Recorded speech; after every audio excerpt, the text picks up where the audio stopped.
Imagine walking into a grocery store and seeing a single strawberry, yes, just one, in a little plastic container for $19. Not a basket, not a pound, just one strawberry. And somehow, that's not even the craziest thing in the grocery store. Right next to it, there's a pastel-pink smoothie, named after a celebrity for $20, a small clear bag of ice cubes for $30, and a plain canvas bag, basically the kind you get for free at your local farmer's market, for $165. And the craziest thing, people actually line up to buy them all. And that place is Erewhon, the most expensive groceries in the world. But Erewhon is more than just a grocery store. It's a splurge, it's a lifestyle, it's a wellness sanctuary packed inside a supermarket, sprinkled with Himalayan salt, and sold at premium prices. And if you've spent any time on TikTok or YouTube in the past few years, you've probably heard the joke. If you don't make at least $1 million a year, don't go in there. It sounds exaggerated, but after seeing the price tag, you start to wonder if maybe, just maybe, people aren't kidding.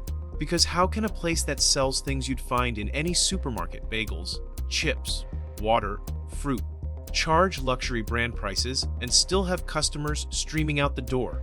Why would people pay $14 for water, $30 for chili, $127 for a tomahawk steak, and $8 for a slice of banana bread? This isn't Whole Foods. This isn't Trader Joe's.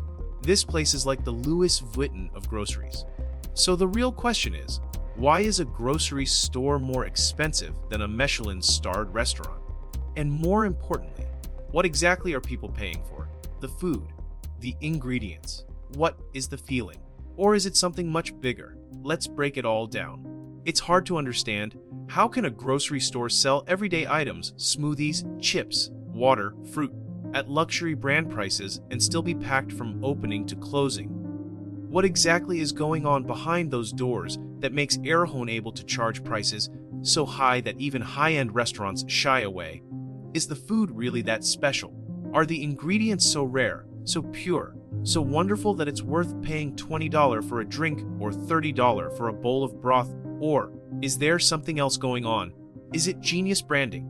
Or is it just a psychological trick that turns common grocery items into indispensable health trophies? Because let's be honest, if you take away the flashy labels, the celebrity names, the influencer hype, and the glossy shelves, aren't many of these items still just groceries? And yet people don't just buy them, they feel proud of them. Almost like they're buying status, or health, or a better version of themselves. So the real mystery isn't the price, it's the willingness to pay. What is Erewhon selling that makes people so happy to part with their everyday luxury goods? Let's find out the truth behind this craze. To understand why Erewhon is different from every other grocery store, you have to go back more than 60 years, to a time long before TikTok went viral. The natural eating movement and the rejection of refined sugars, chemicals, and industrial foods. Erewhon began in the 1960s as a small, unique macrobiotic store, inspired by the Japanese philosophy of clean, simple, and unprocessed eating. At a time when Americans were indulging in TV dinners, canned soups, and early fast food, Erewhon went in the opposite direction. It promoted whole grains, natural ingredients, and plant-based foods, ideas that seemed strange at the time, but have since become cornerstones of modern wellness culture. Erewhon was completely ahead of its time. Throughout the 70s, 80s, and 90s, Erewhon quietly built a reputation in Los Angeles as a go-to place for health purists and yoga practitioners, and Erewhon became the first natural food community in Los Angeles and Boston, setting it apart from conventional supermarkets. The turning point came when the organic and clean living trend exploded in the 1990s to 2000s. Erewhon evolved from a niche store into a Hollywood wellness temple. Celebrities, models, and influencers saw Erewhon as a symbol of a luxurious, clean, expensive, but worthwhile lifestyle, and they began appearing on camera. Erewhon had built its reputation over decades. It didn't have to pretend to be high-end. Its entire history made it feel like a sacred temple of wellness. So when did TikTok finally discover it? The legend was written. The hype didn't create Erewhon. Erewhon created the hype. Its story gave it a kind of luxury aura. that existed long before anyone paid $20 for a smoothie with a celebrity name on it. To understand why Erewhon charges such exorbitant prices, you have to look at the science and system behind the food they sell. Erewhon positions itself as the premier clean ingredients marketplace. Everything is organic, everything is grass-fed, pasture-raised, cold-pressed, naturally processed, raw, sprouted, or fortified with a functional superfood. They avoid seed oils, artificial additives, preservatives, and anything that sounds remotely processed. On paper, it sounds like the purest food on earth. And that purity doesn't come cheap. Step inside, and you'll notice something most stores don't. A team of employees constantly stocking shelves, rearranging displays, polishing bottles, and making sure every item is presented like a luxury boutique. That labor alone drives up the cost. And that's not even considering how the products are made. Many snacks, drinks, and spreads come from small batch brands. They use expensive oils like avocado and olive oil instead of cheap seed oils. They add adaptogens, brain tonics, collagen, mushroom extracts, probiotics, ingredients that cost far more than typical fillers. A $15 bag of potato chips doesn't automatically taste 10 times better than a $2 bag. It's simply made with more expensive ingredients and artisanal methods that can't scale. And this is where things get complicated, because the lines between science and marketing blur. Many people ask, is unpasteurized milk really safe? Or is the hype stronger than the data? Does oxidized water actually do anything? Or is it just a fancy buzzword? Is the superfood label based on research or designed to impress wealthy shoppers? The more Erewhon promotes purity, the more people question whether purity really exists or is just about profit. It's not just food, it's food that's been scientifically polished to feel pure, but with the price tag attached, you can't help but wonder, is this innovation or just a beautifully packaged illusion? If you want to understand why Erewhon charges such exorbitant prices for everyday groceries, you have to look at the economics behind it. And the truth is, Erewhon isn't built like a supermarket at all. It's built like a high-end fashion store, a gym, and a status factory, all in the guise of a grocery store. First, let's talk about location. Erewhon doesn't just open stores anywhere. They're located in the wealthiest neighborhoods in Los Angeles, Beverly Hills, Venice, Santa Monica, Studio City, Pacific Palisades. These are places where rents are sky high, where people walk around in $300 yoga pants, and where a $20 smoothie isn't expensive. It's part of the lifestyle. Being in these zip codes comes with sky-high operating costs. But it also ensures something important, a customer base that can afford to overlook the price. Then there's the issue of labor. Most grocery stores operate with skeleton crews, perhaps only 15 to 20 people per store. Erewhon, imagine 60 to 70 employees in one location. You'll sense it as soon as you walk in. Someone's slicing fruit, someone's polishing bottles, someone's restocking shelves, someone's answering questions, someone's working the energy bar, someone's packaging meals like it's a Michelin kitchen. That's what makes the perfect store look so appealing. But perfection comes with a payroll, and payroll is built into the price you pay. Then there's the issue of premium brands. Erewhon doesn't sell cheap goods. No mass market cereal. No store brand potato chips. There's no such thing as cheap milk. Many of the brands they sell are expensive even before they hit the shelves, because they use small batch production, organic certification, specialty oils, probiotics, adaptogens, and spa-like packaging. So if a brand's own website sells a product for $10, Erewhon can sell it for $14 or $16. And this is where the economics get controversial. A little markup is normal, it's retail. But many shoppers have noticed that Erewhon pushes prices much higher than comparable marketplaces. A $10 bag of chips online is now $16. A $3 granola bar at Whole Foods is suddenly $5. It's not illegal. It's not hidden. It's just the Erewhon tax. So why are people still paying? Because for many customers, Erewhon isn't a grocery store. It's a status symbol. That's the same psychology behind luxury cars and designer handbags. When you buy a $20 smoothie at Erewhon, you're not buying blended fruit. You're buying a moment, an image, a sense of belonging to a certain lifestyle.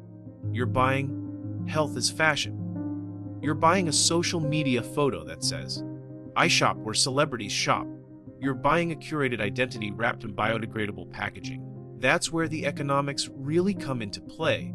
Erewhon isn't competing with grocery stores, it's competing with luxury brands.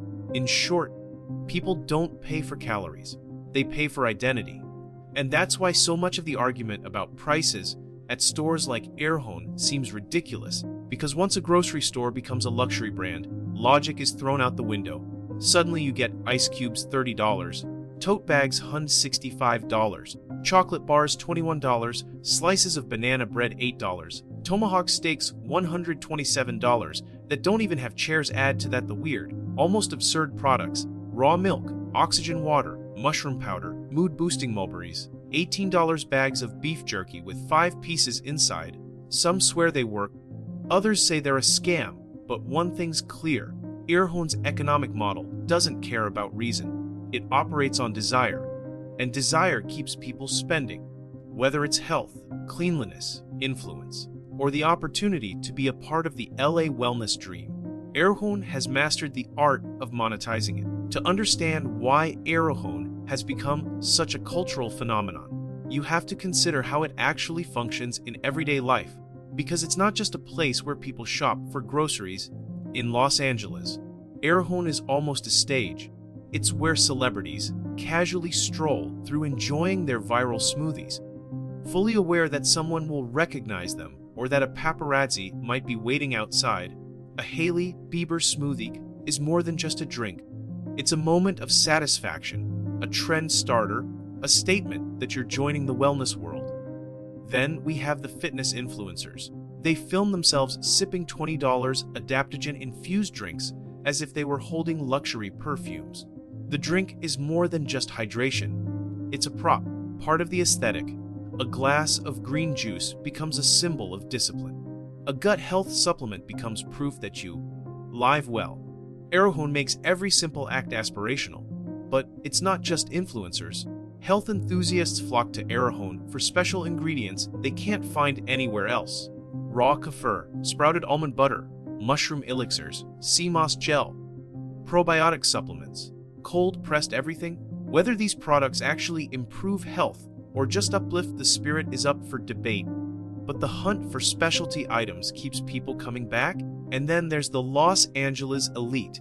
For them, Erewhon is also a social environment, a place to be seen, to connect, to demonstrate belonging. Shopping becomes entertainment. The supermarket aisles become social spaces. The atmosphere is part Whole Foods, part private club, part wellness retreat. This is why Erewhon matters. It's not about the food, it's about the identity you express when you shop there. In Los Angeles, Erewhon isn't a shopping trip, it's a personality. So, is Erewhon really worth the money?